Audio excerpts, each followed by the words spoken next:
This series is 6 reasons why you should use personality type for personal growth. And this video is about using your strengths, better understanding of your strengths for personal growth through personality type.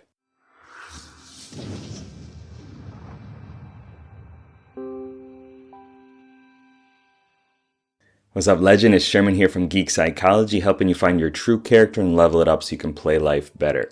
If you didn't see the previous videos about motivation and knowing your weaknesses and embracing that, please check those out. And in this video, I'm going to assume that you do have a general understanding of your personality type. If you're just coming into it with no prior knowledge, that's okay too. You can check out some of the videos that I'll pop up in one of the corners, whichever one it comes up in, and in the descriptions below as well, to understand the strengths of the different personality types. But this video is more of a generalized kind of motivational and explanational way of looking at it, okay? So knowing your strengths is one of the keys to, in my opinion, to living a wonderful life where you are able to wake up and feel happy and motivated, and you can go into a job that you like, a profession that you like, a career that you like. Your relationships start to feel better and work with you because you are shaping your environment to fit your strengths. And it's not by overlooking those weaknesses. We want to embrace some of those weaknesses as well, and understanding like when we should actually leverage them, when we should delegate them off to other people. But knowing your strengths, knowing like, okay, you're a heart type, you're a feeler. Okay, so I need to play towards dealing with people in some way, whether it's inspiring them through, creative pursuits, or it's more, sales, or bringing everybody together, whatever your cognitive function stack is saying, or whatever your personality type is going for. But creating a life around that is so much better than fighting it. Go with the flow. Don't fight against the flow the entire time and just feel awful. Utilize your strengths to create the environment and to build the actions and the capabilities and the beliefs and the identity around that. Take your strengths and use those.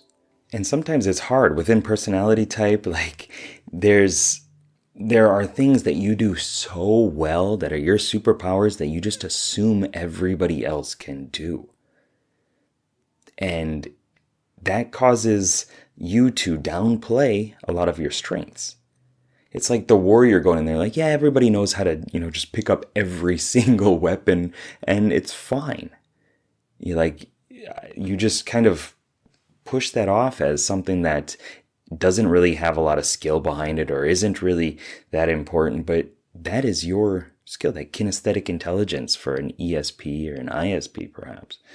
And being able to see that, to have language for it, and then to use it is the key for all this. And when you do that, you can gain more control over your life because you're controlling your actions based on the things that you want to do, based on focusing on your strengths. Use the most leverageable thing and use that as powerfully and empoweringly as you can. And when you utilize your strengths more, you can become more productive because you're doing the things that you like to do because you've built your life around your strengths. You're utilizing your strengths, which puts you into a flow state. And you feel good doing it. You get to challenge yourself. You get to kind of have that little struggle where it's not too easy. It's not too difficult. It's just right in that 4% more difficulty zone. And then you just keep pushing for it. And then you gain so much skill, so much experience through doing that. And so when you've gained more knowledge around your strengths, and you've gained more control over your life because you're shaping it and adjusting it to go towards the direction that you want your life to go, you become more productive because you're doing the things that you love to do. And you just get this boost of like massive energy to help you take massive action and continue forward doing the things that are going to impact your world in a better way. Like imagine that you wake up every day doing the things that make you feel good, doing the things that make you just inspired and love your life. Like this is something that I would do even if I didn't get paid for it. Those kind of things. Well, if you shape your life around your dominant function and your auxiliary function, or your strengths in whatever model you're using, and you're not diluting yourself, you're not, convincing yourself, oh, this is one of my strengths, I'm just going to continue to do that and not actually work on anything else. There's that little caveat of you don't want to just overdo everything. But if you're putting enough of your strengths in there, you're building flow, you're building energy, you're building more productivity, and you can do way more to impact your life and the lives of people around you. And in the next video, we're going to talk about how knowing your personality type and using it for personal growth can help you have more empathy for other people. Keep up the lifelong questing. Good luck, have fun. Peace.